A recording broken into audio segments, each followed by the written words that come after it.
everyone, my name is Jeanette and today we're going to be talking about the best ways to practice for singers.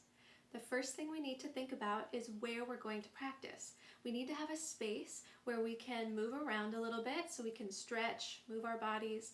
We need a space that's quiet and doesn't have any distractions. Somewhere that we can stand up, because we definitely need to stand up for our good singing posture, and somewhere where we can make some noise. We don't want to be somewhere where other people are going to be bothered if we're singing loudly and playing music. So make sure you have a space where you can practice in. That's the first step.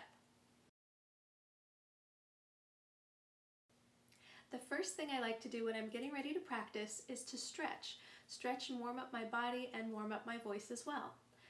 An easy stretch that you can do is just to reach your arms up like this, take a nice big breath and let it out with an S sound. Make sure your chest stays down and your shoulders stay down. If they come up as we breathe in, then we've tightened all of these muscles in our neck, in our chest, in our shoulders. We need to stay loose and relaxed. So let's try it. Reach your arms up, take a big breath, let it out with an S sound.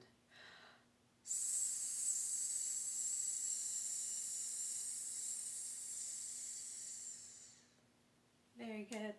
We want to make sure that as we're doing that, you're feeling the stretch in your rib cage, breathing all the way down to your tummy.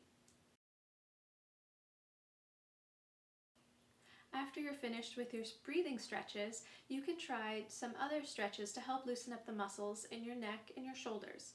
Reach over and touch your head and slightly put some pressure to feel that nice stretch all the way down the side of your neck and into your shoulders. We'll do the same thing on the other side, and you can spend a little bit more time with this as you're doing this for your stretch and your singing warm-up. Just kind of running through the motions for now so that you'll know what to do when you're practicing on your own. Another stretch that you can do is just to tilt your chin up, feeling a stretch here and down.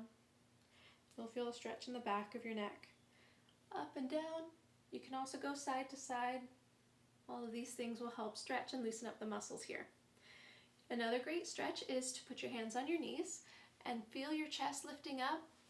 You're going to feel a nice curve in your back so you can really feel that stretch, and then go the opposite direction. So we go this way and this way. And switch it back to feeling your chest lifting up and tucking it in. Things like this will help stretch your muscles, loosen them up, make them ready for singing.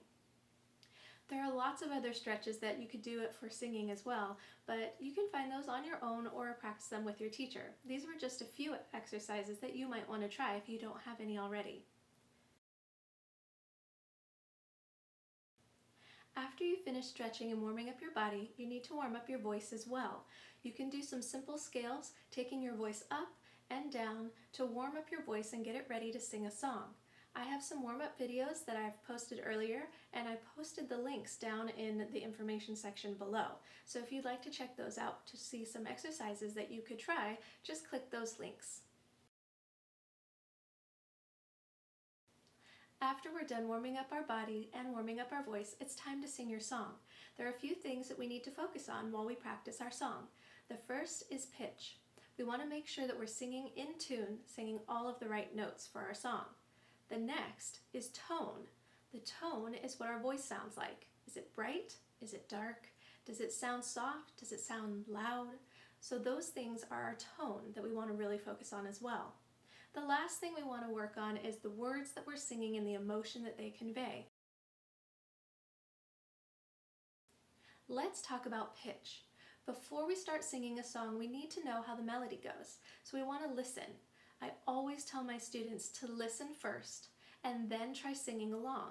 If you're listening to a song, you can really hear the notes. You can hear the rhythms. You can hear the melodies that you're going to be singing. And listen in small bits. If you listen to the whole song, there might be some parts that you forgot when you try to sing it yourself. So listen to just the beginning part of the song. Listen to a little bit, maybe listen to it 3 or 4 times, and then try singing along. See if you can sing the same melodies and rhythms that you heard in the recording. If you're not learning a song that has a recording, you can listen to the notes being played on an instrument, for example, a piano. Maybe your teacher can play the melody on the piano, and then you can listen to that melody over and over 3 or 4 times before you try to sing it. After you've got that melody down, you can start moving on to the next part of the song. We want to learn our song in little bits at a time so that our brains can really focus on what we're learning and focus on each section before we move on to a larger portion of the song. After you've done this with the whole song, then you can sing the whole song from beginning to end, singing all of the right pitches, staying in tune the whole time. Let's talk about tone. Now, our voice can have lots of different tones. We can sing the same pitch and have many different tones on that pitch. For example, I'm going to play a note and then I'll sing it and you can hear what my voice sounds like. Then I'll sing it again with a different tone. Nay. That's a forward tone, feeling it in my nose and my cheeks, and it sounds pretty bright. If I sing it again and I pull it back into my mouth, it sounds like this. Nay. They were the same note, but they sounded different because I used different tones. When you are learning a song, you can experiment with all different kinds of tones. Practice, now that you know the melody, singing it, and put that placement in different places. Feel it in your cheeks and your nose for that brighter tone. Pull it back a little bit for a darker tone. You can lift the pitch up and down, and as your notes are going higher and lower, we want to experiment with the tones that we have to use in your voice. So experiment, try it in a bunch of different ways, and then find the one that feels the most comfortable and sounds the best to you to make your own unique sound. The last thing that we want to focus on is the words and the expressions that those words will convey. When we're singing a song, our audience will connect with our emotion. They'll connect with the feeling that they get from a song. So if you're singing a song without any emotion, then they won't feel that connection. So make sure you understand what the words mean. Look at the words. Think about the words. What are you singing about? Is it a happy song? Is it a sad song? Are you angry? What emotions does your song say?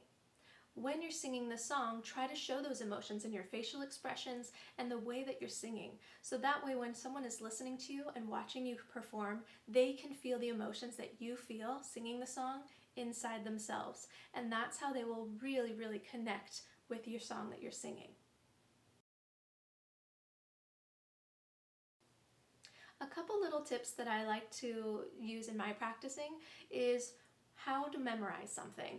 Right? If you're practicing a song and you're getting ready for a performance and you need to have all of those words memorized, it can be difficult. So the best thing to do is to sing through the song without looking at your lyrics. Don't look at your sheet music, don't look at your lyrics, sing the song all the way through. Making sure that if you do forget the lyrics, you do make a mistake, that you stop and circle that part in the music. So that way you know that's the part that you have to come back to. So circle that on your sheet music, circle it on your lyrics. Then you can come back to that moment in the song and practice that spot over and over and over. You don't need to practice the parts that you already remember. You've got those down. So let's focus on the parts that you're forgetting. So for example, I would sing a song, I would start at the beginning and I would go all the way through. At this point in my practice, I have practiced looking at the sheet music or looking at my lyrics many, many times. I can easily flip through my sheet music without even really looking at it because I've done it so many times. I know where those page turns happen. So that way, if I'm not looking, I can turn the page and keep on the same page of the music as I'm singing, and that way if I forget something and I forget a lyric or I forget a melody line, I can go in there and circle it real quick and keep on going. Once I remember what's next, I sing the next part and I keep going and going until the song is over. When the song's over, I take a look at my sheet and look at all those spots that I circled. What parts do I need to practice?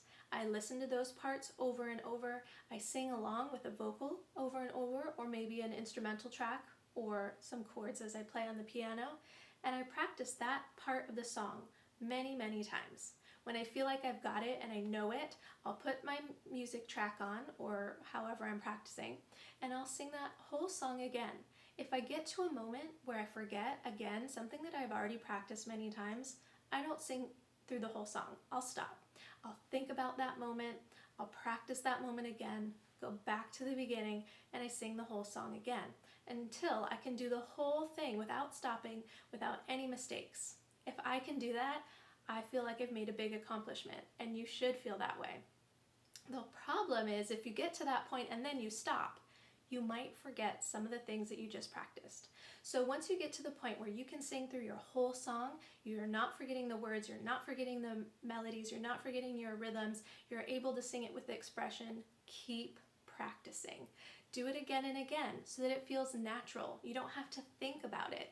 You don't have to try to remember what the words are that are coming up next. They just come to you because you've done it so many times. Your body remembers, your muscles remember, you remember.